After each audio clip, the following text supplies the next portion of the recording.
Welcome बच्चों। मैं doctor Mridula Sharma आज आपका स्वागत कर रही हूँ। फोटो केमिस्ट्री हम लोग कर रहे थे और लास्ट वाले लेक्चर में बच्चों हमने किया था कि सिंगलेट और ट्रिपलेट स्टेट्स क्या होती हैं और अगर हम कोई फोटोकेमिकल रिएक्शंस कराते हैं तो वो कौन कौन सी फोटोकेमिकल प्रोसेसेस उसमें हो सकती हैं।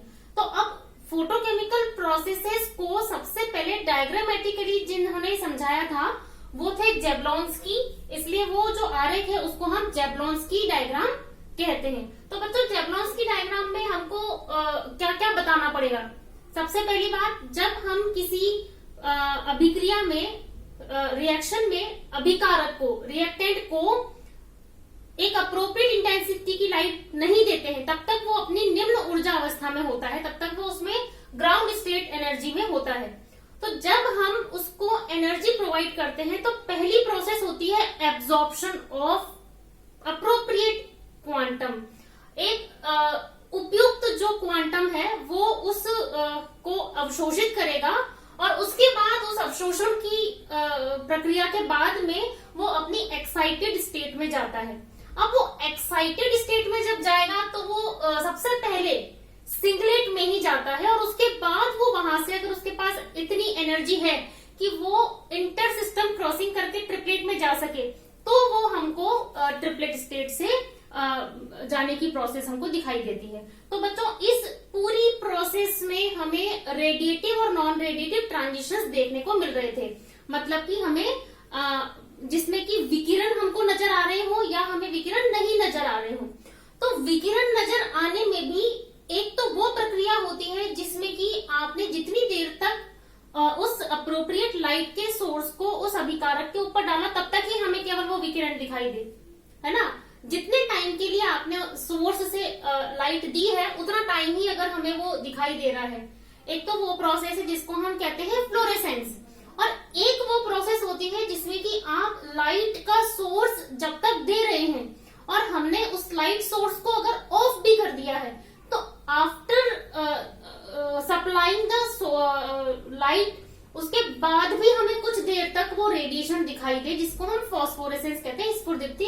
तो बच्चों देखिए अभी इस पूरी प्रोसेस को किस तरीके से इस डायग्राम से समझाया गया है वो मैं आपको समझाती हूँ, है ना। आपको बहुत ध्यान से ये सारी प्रोसेसेस देखनी है तो आपको पूरी समझ में आएगा। देखो ये आपके सामने जेब्लॉन्स्की मैंने डायग्राम लिखा है। सबसे पहले हमें क्या ध्यान रखना है, ग्राउंड स्टेट निम्न ऊर्जा अवस्था हमारे सामने है और जिस पदार्थ को आप ऊर्जा दे रहे हैं उसमें पेयर्ड फॉर्म में ये इलेक्ट्रॉन इस तरीके से उपस्थित होते हैं।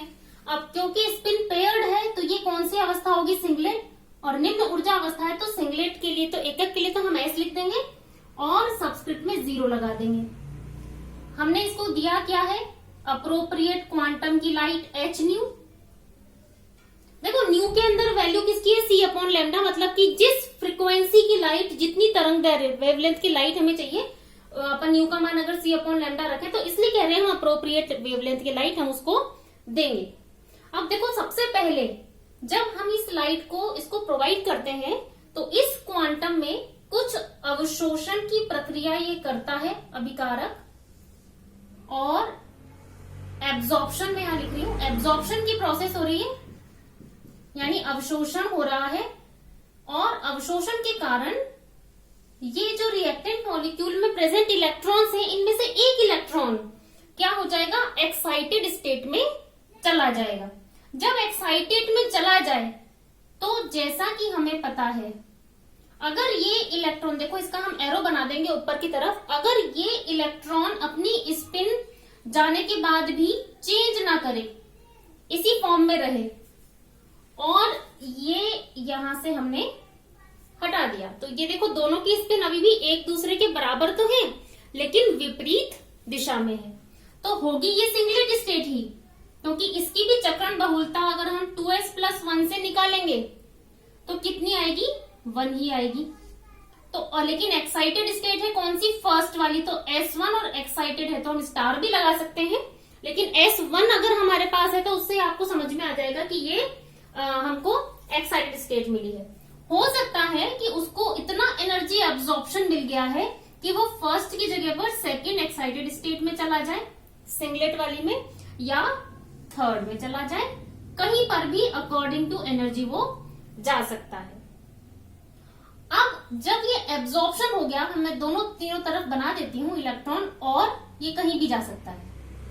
अगर मान लीजिए इलेक्ट्रॉन हमारा ऊर्जा को अवशोषित करके after absorption of the energy by absorbing this appropriate quantum, अगर ये S3 में चला गया है और यहां से उसको फिर से अपनी ग्राउंड स्टेट में आना है, तो क्या होगा? अभी ये एक्साइटेड सिंगलेट स्टेट से, थर्ड वाली से एक्साइटेड सिंगलेट स्टेट सेकंड में ही आ रहा है, यानी कि एक्साइटेड से एक्साइटेड के बीच में ही ट्रांजिशन है और सेम स्टेट से सिंगलेट।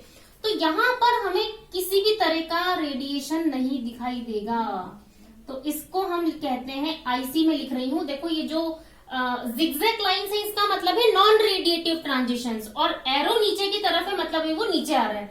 किस तरह का ट्रांजिशन है? थर्ड स्टेट से अभी वो सेकंड एक्साइटेड स्टेट में ही सिंगलेट में आया है। फिर इसके बाद अगर वो सेकंड से अभी वापस आना चाहेगा तो स्टेप वाइज ही आएगा, वो अभी फर्स्ट में आएगा। यहां पर भी हमें इंटरनल कन्वर्जन ही दिखाई देगा।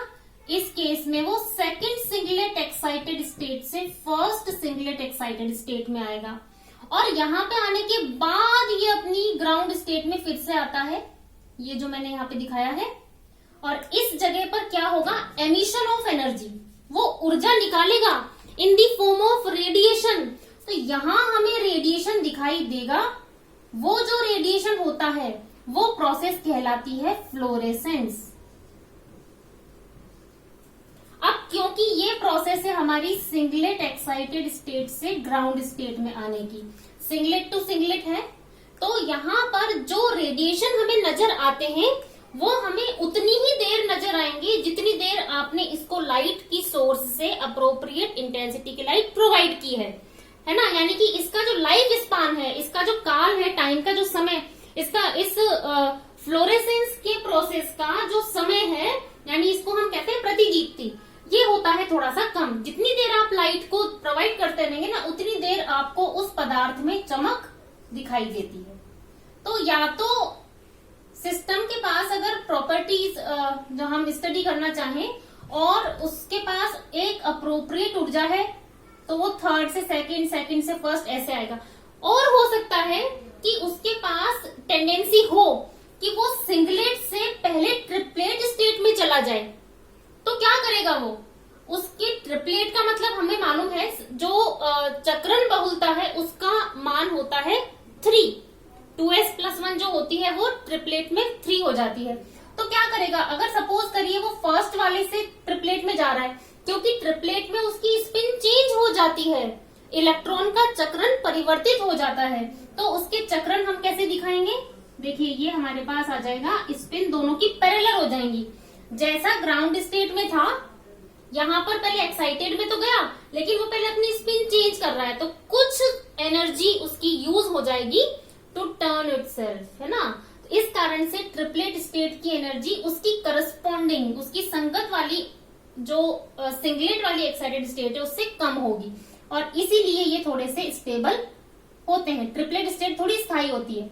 अब ये क्या हो रहा है? तंत्र ही परिवर्तित हो रहा है, एक्साइटेड से एक्साइटेड में तो जा रहा है, लेकिन सिस्टम चेंज हो गया, तो हम इसको कहते हैं इंटर सिस्टम क्रॉसिंग, मतलब कि अंतः तंत्र लंघन।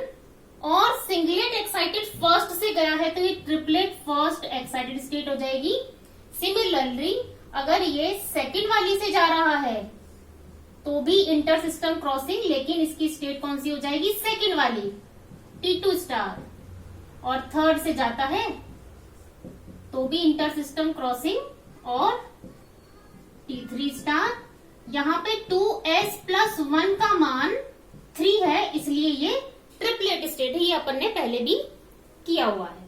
अब जब ये थर्ड से सेकंड में, सेकंड से फर्स्ट में आएगा, तो वही इंटरनल कन्वर्जन हो रहे, इंटर सिस्टम क्रॉसिंग, ये जो अंतः तंत्र लंघन है ना, इसमें भी उत्तेजित अवस्था से उत्तेजित अवस्था में, एक्साइटेड टू एक्साइटेड ही परिवर्तन हो रहा है।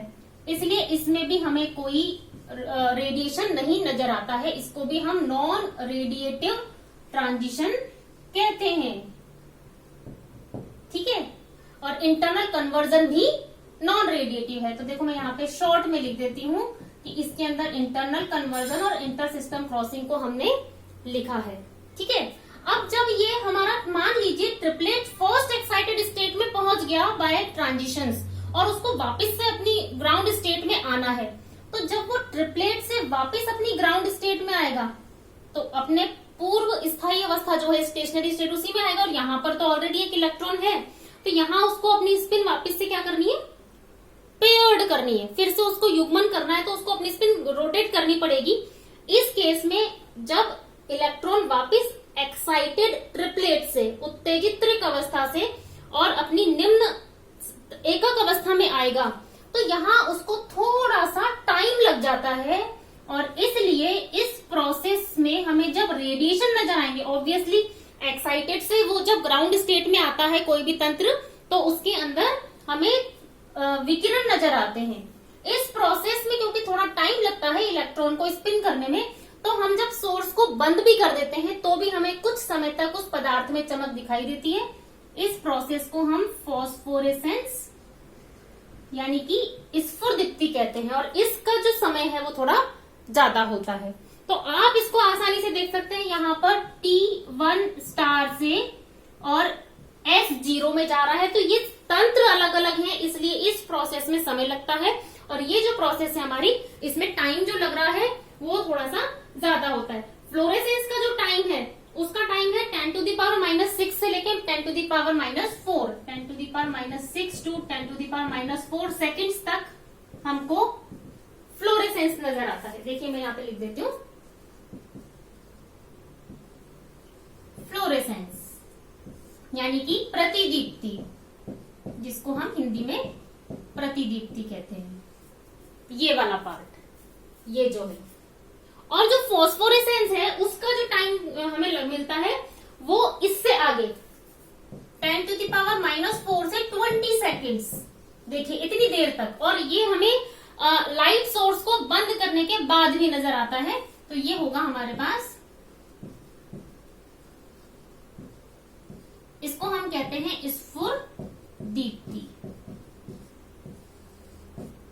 तो इस डायग्राम के थ्रू हम आसानी से समझ सकते हैं कि किसी भी प्रकाश रासायनिक अभिक्रिया में, फोटोकेमिकल रिएक्शन के अंदर प्रोसेसेस प्राइमरीली जब एब्जॉर्प्शन होगा और जब वो अपना रेडिएशन फिर से निकालेंगे तो नॉन रेडिएटिव संक्रमण कौन से हैं और रेडिएटिव संक्रमण कौन से हैं। और आपसे कुछ भी एग्जाम में पूछा जाए, चाहे टाइप्स ऑफ रेडिएटिव, देखो ये दोनों जो मैंने लिखे हैं फ्लोरेसेंस और फॉस्फोरेसेंस, ये कौन से हैं, दीज आर रेडिएटिव ट्रांजिशंस, ये हमारे विकिरण वाले संक्रमण है ना, ये दोनों ही। और जो हमारे पास इंटरनल कन्वर्जन और इंटर सिस्टम क्रॉसिंग है, ये नॉन रेडिएटिव संक्रमण है। तो आपसे ये पूछा जा सकता है जैवलॉन्स की डायग्राम या प्राथमिक और द्वितीयक प्रक्रम कौन से हैं, प्राइमरी सेकेंडरी, या फिर रेडिएटिव नॉन रेडिएटिव ट्रांजिशंस, या डिफरेंस बिटवीन फ्लोरेसेंस फॉस्फोरेसेंस। तो आपको ये पूरा क्लियरली करके आना है। तो अगर आपको बच्चों मेरा ये लेक्चर पसंद आया हो तो लाइक और सब्सक्राइब जरूर कीजिएगा। Thank you so much.